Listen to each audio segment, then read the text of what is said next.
Like, how do you evaluate or enhance your leadership skills? The way you kind of learn is how people react to the information that you share. He said, it's not about being right, it's about getting it right. At times as a leader, we need to be selfish. Yeah. Put yourself in timeout to sort of reflect on what's been going on. Like conversations with your peers outside of your own organization. You know, the way that you're doing things today might not be the best way to do things tomorrow. Welcome to Leadership in Manufacturing podcast, where we explore essential leadership topics in the electronics component industry. I'm your host, Sannah Vinding. I'm a strategic leader with over 20 years of experience in the B2B marketing, product development, and team empowerment. I'm passionate about sharing insights. Hope you can see it. And tools to help professionals enhance their leadership skills.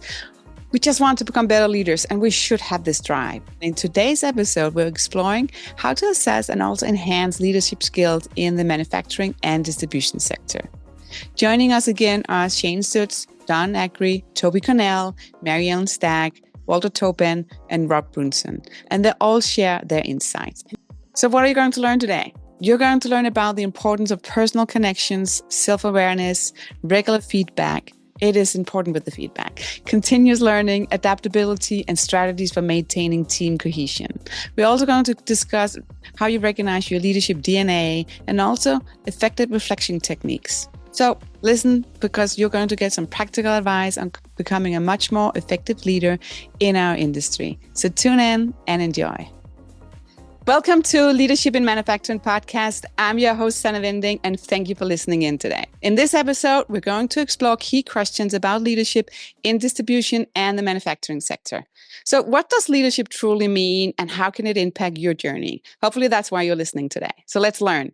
So I'm excited to have previous guests return to the show to discuss how to assess your effectiveness as a leader. So today, I'm joined by Zutz, and he's the Vice President of Human Resources at DigiKey.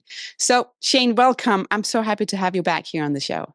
Yeah, thanks a lot, Sannah. It's I think it goes without saying the work that you're doing in connecting all the different sectors across our industry, and people are really excited. I know I personally value your podcast, and it's also helped me make some connections across our industry that I may not have. So thank you so much for the time and effort.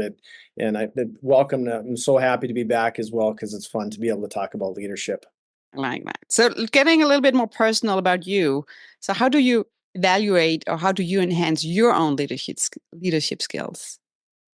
I think, what I value for me, I've understood this about myself growing up in education the way I did, that for me, having a personal connection with people is very, very important. And that doesn't mean it always has to be super deep, but I value that personal connection. So I know that about myself, so I'm not afraid to tell people that it's important to me to have not only this professional working relationship, but this, again, I'm going to keep using the word human because it's very important to me personally in my leadership.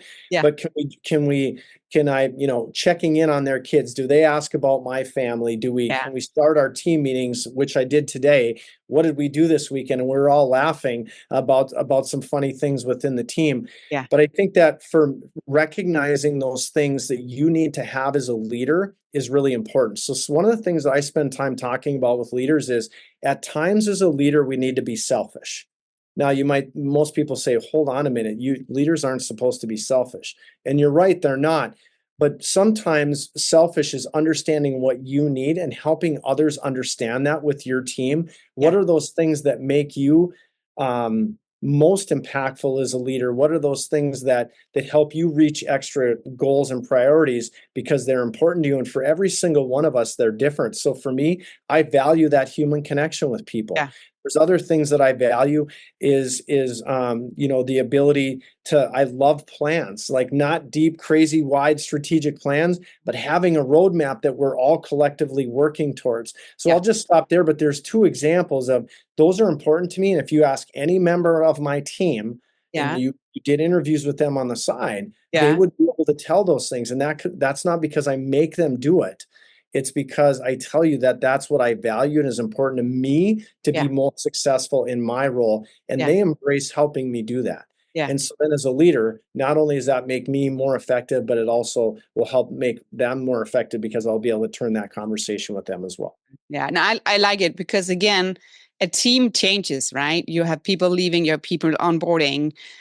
So, and that can be companies where you're scaling or you have to get smaller. There's all kinds of things, or disruptions, if you want to use that word.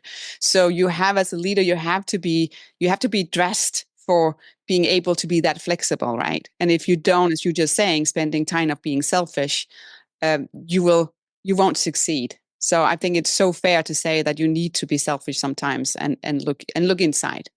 And just you well said, Sannah. And I think, the other thing that I talk about, and listen, I've made this mistake before where I haven't been specific about the DNA makeup I want of my team. And that doesn't mean I need everybody to be like Shane. In fact, I've looked to hire people that aren't like me on purpose. Yes. But there are these pieces of DNA that I want to run through our team. Like we're in an up and down market. We're a distributor. We're highly operational. I need team members who are resilient. Yeah. I need team members who can be adaptable. I need team members, like I said, about who care for one another and are human. And so there's certain things that I'm just very clear about. If you want to work within HR at DigiKey, this is our DNA. And then those are just those things that collectively are our foundation. And the rest of it allows you to be who you are, put your personal touch, lead your verticals, your center of excellence. So it gives leaders lots of leeway to be exactly who they are, to be successful. But there's certain things that I feel like leaders, sometimes they let those things happen, and then they wonder why when a team member leaves, it's such a drastic shift. And I'll tell you, I've even at my time at DigiKey, when I first started, I wasn't clear enough about that, and I think it had an impact. And I'm very clear about that now. And we've had new leaders come in, and it's just going really well for us. But again, I think I was good at that throughout my career. I probably wavered on that, and I learned my lesson, so to speak. Yeah. And so I think that's another. It's okay, right? I think it's not that you're saying today, oh, I'm done learning now, right? It's okay to learn by your mistakes or by something that didn't go that well, right? Let's just see that. Just not everything is a mistake, but something that didn't go as well as you thought it was. It's okay to go back and saying, okay, what can I change? So I always love, when a guest here can share and saying, hey, that didn't go well, but now learn how to go in the right direction. Yeah. So and I think too, the other part is sometimes people from the outside may not see that it's not going well. Yeah. But and that's when, that for me was probably the case. And it's like, and listen, there was nothing wrong, but it's just, I felt that it could be better. And I'm like, I'm not going to make that mistake. Like again. 3 wheels instead of 4 wheels. Yes. Right? Yes. Lessons are always good to be learned, for sure. Don't miss Maryellen Staggs. She's the Director of Marketing Communication at Sega Electronics. Listen what she had to say. Okay. Next question I have here is like, how do you evaluate or enhance your leadership skills? How do I evaluate and enhance my leadership skills? Well, first, I do think it's that collaborative environment with your individual contributors, right? So we meet regularly as a team. We have probably maybe 2 monthly meetings, but then we also meet individually quarterly, right? So instead of just doing an annual review, we meet on a quarterly basis, just as a check-in. Yeah. It can be about business, it can be about personal. It's whatever that individual wants to discuss, or any of the things that I may have noted over the last 3 months. Yeah. So this was something our HR department had suggested, and it's worked well for me. Personally. Yeah. The door is always open. They don't have to wait for the quarterly meeting, but like still 6 weeks, right? Exactly. Yeah. Don't come in yet. But what I found in those environments, and what I hope the team feels comfortable, it's not just about maybe where they can make improvements, but where can I make improvements, right? Yeah. Where is my management style, or where is my focus, and am I doing the things that they need me to do to support them, right? And so if I'm dropping the ball, I want to know if I'm dropping the ball. I don't want to not be aware. So that to me would be the the primary way I would evaluate my skills. Obviously, feedback from peers, feedback from my own manager, right? What am I doing well? Where could I maybe step up my game?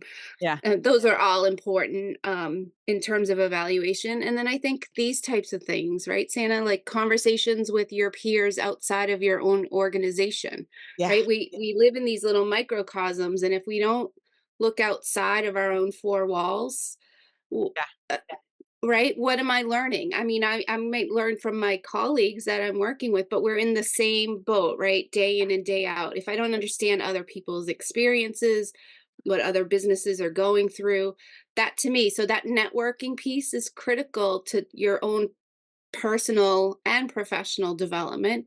Reading, of course, participating in trainings, the industry associations. I mean, I've gained so much confidence, and skill set has grown by participating with all of the industry associations. So these to me are just the natural vehicles we should all be looking at in terms of keeping ourselves on track and also pushing ourselves ahead. Yeah, I like it. I like it. What about the silent feedback? Because that happens sometimes, right? Oh, when you see the facial expressions and the reactions. I've become quite adept at understanding when I've said something that maybe could be irksome, or perhaps I'm like, oh, they don't really want to work on that project. Yeah. And I'm pretty good now at calling it out, and just so that it doesn't get swept under the rug and they're not, walking away like, oh, Maryellen, I can't believe she's asking me to do that. I'd rather say, I know you're uncomfortable. Talk to me. If what is uncomfortable about this. So those are definitely, I think you have to watch for people cues. Right. And I think that definitely makes for a good leader. If you're not paying attention, you're not reading the room, you're not picking up on what people are putting out into the universe, that's on you, right? Yeah, it's to have that sense as well, right? Of the unspoken. Yeah. Because the unspoken says everything. And I think that's why we had to learn through this type of environment, right? It's so much easier when you're in a room together. Yeah, to read it, right? Yeah, but not when you are like on a screen. No. Yeah. But I am a watcher. As much as I talk, I do watch and listen. And those are critical. That's a great point that you just raised. Yeah. I like it. For sure, you have to listen to what Tobi Cornell, she's the president at Kruvand Associate and Manufacturing's rep, listen to what she had to say. If you want to enhance or you want to have, you look at your leadership skills or evaluate, right? How do you do that? Because it's like looking at yourself, right? Turning yourself like inside out here. I'm always evaluating, what do I do? How do I respond? And I think the way you kind of learn is how people react to the information that you share. What responses are you getting? How are you motivating?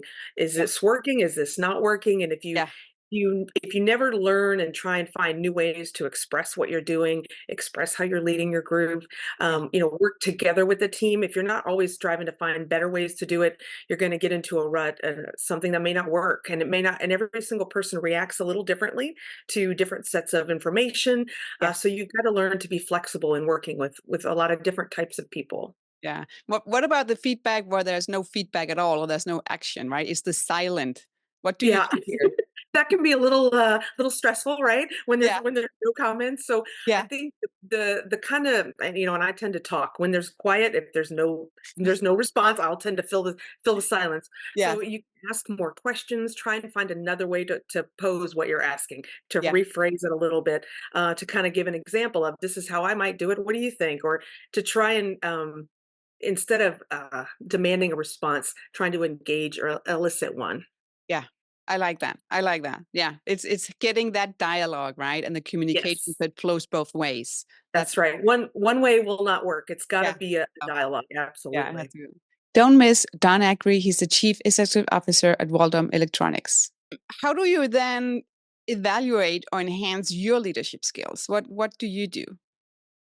Well, some of it I look and, I'll say, I probably don't solicit that feedback enough.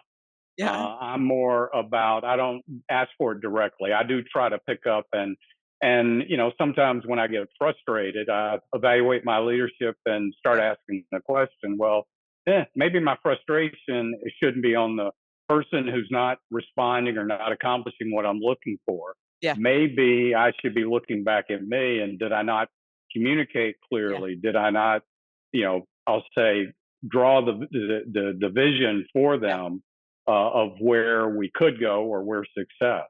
Yeah. So I think that of me sometimes just sitting back and saying, hey, again, it's in the reflection of the people you're trying and to, it's healthy. They give you a lot of feedback that, is not saying, hey, Don, you're doing a good job or a bad job, but they give it to you in their action. Yeah. And I guess, so it's, my answer is a little bit of, I try to slow down often enough to look at it and say, hey, are we accomplishing what we set out? And if we're not, why is that? And look at it more from what I can do to make a difference with that.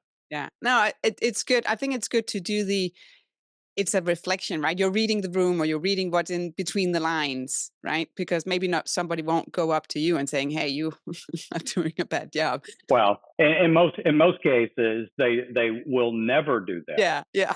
And even when there's times when they should, they will not give you that direct feedback. Scary, right? And well, they think it's career limiting, I guess. Yeah. Probably from their perspective. They will wait for that meeting on a Friday afternoon, right? One-on-one. Yeah, no. That's it. Don't get scared. No, but I think I also, when I see with leadership what I'm doing, sometimes I'm like, I know from A to B, right? I'm like, okay, this is the way. And then there's like some hiccups, either, communication or with the team, and stepping back. And then as you as well, right? Saying, okay, what's going on? Is it a communication, or is there actually a different way where we can get there, right? So taking that, slowing down, I think it's so important, because you can land in the wrong place. Absolutely, and most of us, we all are busy, and and we don't slow down enough. But every so often, it's good just to say time out and put yourself in time out to sort of reflect on what's been going on, and especially if you've been going through a tough time where the frustration levels are building, and this business is no different than any business. You seem like you take 2 steps forward and then 1 step back, and it's being able to adjust and ask the question, hey, why did we go back for this 1 step? Yeah. No, it's good.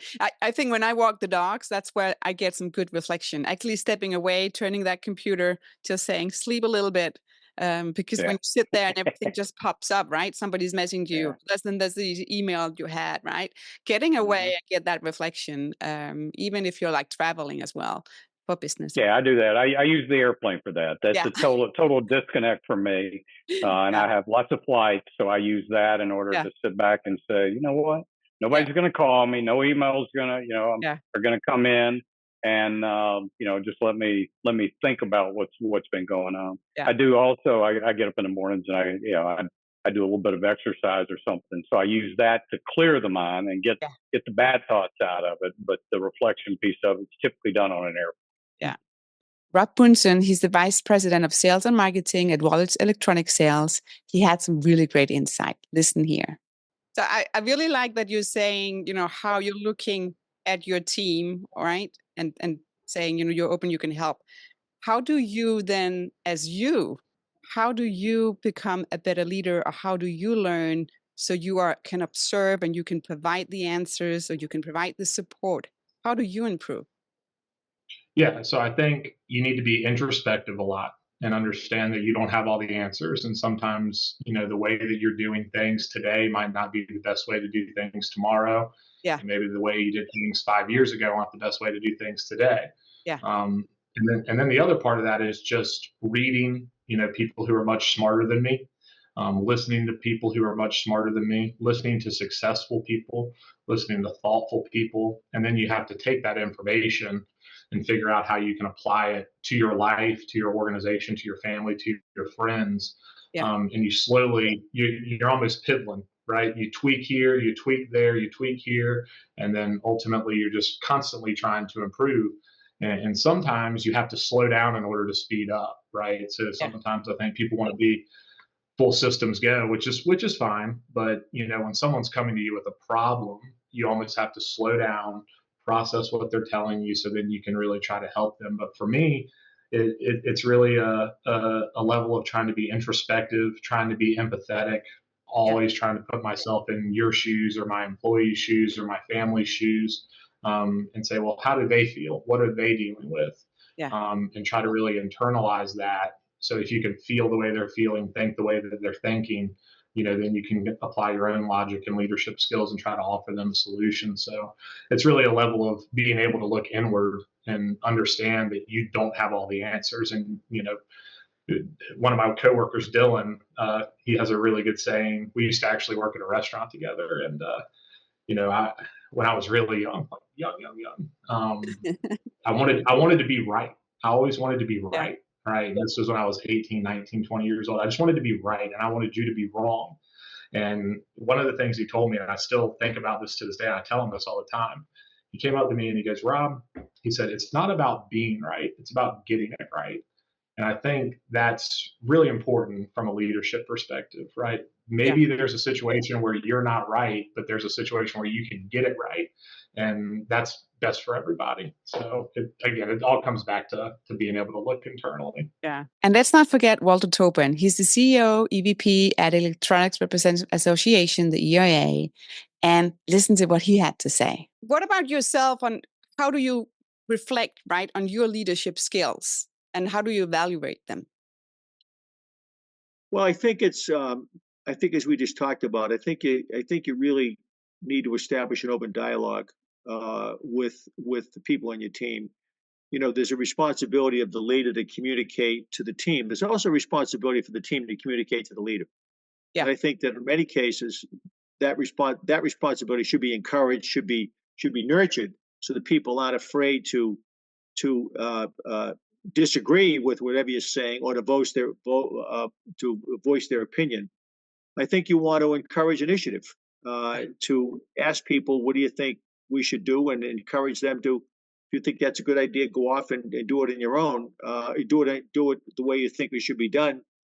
I think it's certainly to delegate and follow up. You can delegate things to people, but I think you need to follow up and say good job and encourage them. Or if there was a little bit of mistake made, learn from the mistake and move forward.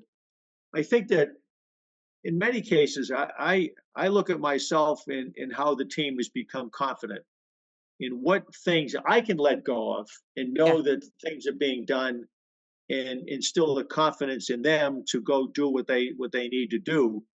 And then you look at, how am I doing getting stuff done? Am I getting things done quicker, faster, more productive? You can sense that right away. If it took you this amount of time to do something before, now it takes you this amount of time because your team is more self-assured and self-confident. That's a real good feedback on your leadership skills. And again, as you asked earlier, ask for feedback. Yeah. Don't ask, well, how am I doing? You can ask for feedback in many different ways. During the one-on-one conversations, or if you have a weekly staff meeting, or every other meeting every other week. But I think that you can sense right away how you're doing in your own barometer as a leader, because your team will give you feedback. Yeah, and it's so important, right, to listen and to observe as well, because sometimes it is in between the lines. Make sure to look out for it. Thank you for joining us for another episode of Leadership in Manufacturing podcast. I love that you're listening. Please find us on YouTube and wherever you get your podcast, and be sure to subscribe and rate us.